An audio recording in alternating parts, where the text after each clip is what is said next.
이번 시간에는 비율에 대해서 알아보겠습니다.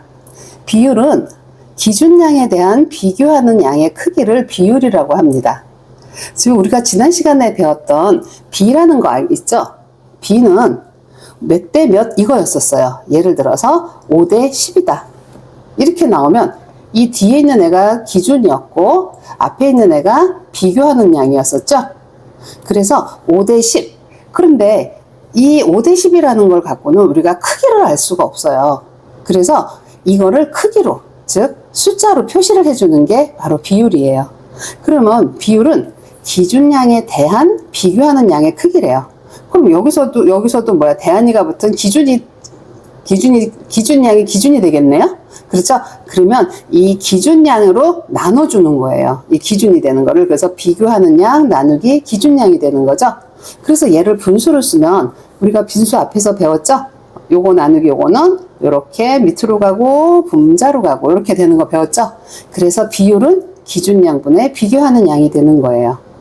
자, 5대 10을 비율로 나타내면 5 나누기 10이 되죠? 기준량이 10이니까 10으로 나눠준 거예요. 그럼 분수로 나타내면 얘가 분모, 얘가 분자. 이래서 약분해서 2대1 또는 분수나 소수로 나타낼 수 있어요. 그래서 2대1도 괜찮고 0.5도 괜찮아요. 자, 이번에 두 직사각형의 세로에 대한 가로의 비율을 한번 구해볼게요. 자, 이 문제에서도 벌써 보면 세로에 대한 그랬어요. 그럼 누가 기준일까요? 그렇죠. 대한이가 붙은 세로가 기준이 되는 거예요. 그러면 기준으로 나눠줘야 되니까, 자, 세로가 여기서는 2죠. 가로는 4예요. 그러면 4 나누기 2가 되는 거죠. 그래서 비로 먼저 쓰면 우리가 4대 기준이 뒤로 오죠. 그래서 얘를 비율로 쓰면 4 나누기 2가 되는 거예요. 그래서 2가 되는 거겠죠. 자, 얘도 해볼까요? 먼저 비로 써볼게요. 비로 쓰면은 기준이 뒤로 가죠. 그러면 얘를 비율로 나타내려면, 자, 뒤에 있는 기준이 아래로 오고 위에 8이 위로 올라가야겠죠, 분자로. 그랬더니 얘도 2가 되는 겁니다. 그러면 이 직사각형과 이 직사각형은 세로에 대한 가로의 비율이 어때요? 2로다가 똑같은 거죠. 이렇게 우리가 비율을 나타낼 수가 있어요. 그래서 비율이라는 거는 항상 기준량에 대한 비교라는 거. 그러니까 기준량이 어떤 거냐에 대해서 다 답이 달라지겠죠.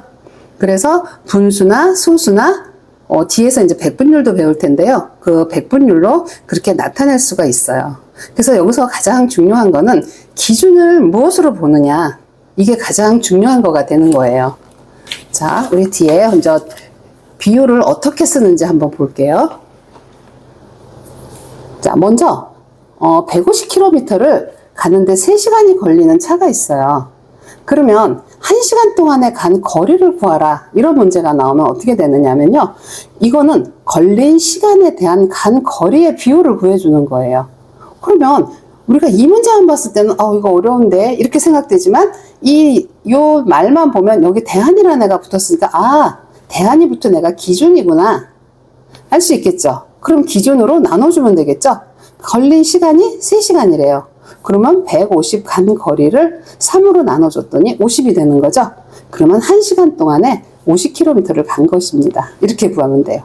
자, 이번에는 반대로 1km를 가는데 걸린 시간을 구하래요. 그러면 시간을 구하려면 거는 간 거리에 대한 걸린 시간의 비율을 구하려는 거고 마찬가지거든요. 그럼 여기서도 간 거리에 대한이니까 얘가 기준이겠죠. 간 거리 얼마예요? 150km. 걸린 시간 3. 그래서 150분의 3. 약분하니까 50분의 1. 자, 얘를 소수로 나타내면 어떻게 돼요? 100분의 2가 돼서 0.02가 되겠죠? 요렇게, 그래서 1km를 가는데 걸린 시간은 0.02시간입니다. 이렇게 나타내면 되는 거예요. 그래서 150km와 3시간 이런 거와 같이 두 양의 종류가 다른 경우의 비율은 1시간 동안에 간 거리 등과 같이 우리가 단위를 갖다가 1시간이나 1km나 요런 걸로 바꿔서 계산을 해줘야지 되거든요. 그래서 1시간 동안 간 거리 등과 같이 단위량당의 크기를 의미하는 거예요. 그 단위량당 얼만큼을 갔냐, 얼만큼이 걸렸냐 이렇게 의미하는 거거든요. 자, 이제 비율을 한번 또 비교해 볼게요. 선우는 농구공을 20번 던져서 골대에 9번을 넣었고, 민재는 농구공을 30번 던져서 골대에 15번 넣었대요. 자, 이때 농구공을 던진 횟수에 대한 골대에 농구공을 넣은 횟수의 비율을 구해보세요. 자, 먼저 선우하고 민재를 따로 구해야겠죠? 선우는 우리가 전체에 던진 횟수가 20개였었어요. 그럼 던진 횟수 중에 내가 몇 번을 골대에 넣었냐? 그럼 20개 중에 9개를 넣었다? 20분의 9가 되는 거죠. 그럼 기준은 우리가 던진 횟수가 되는 거예요.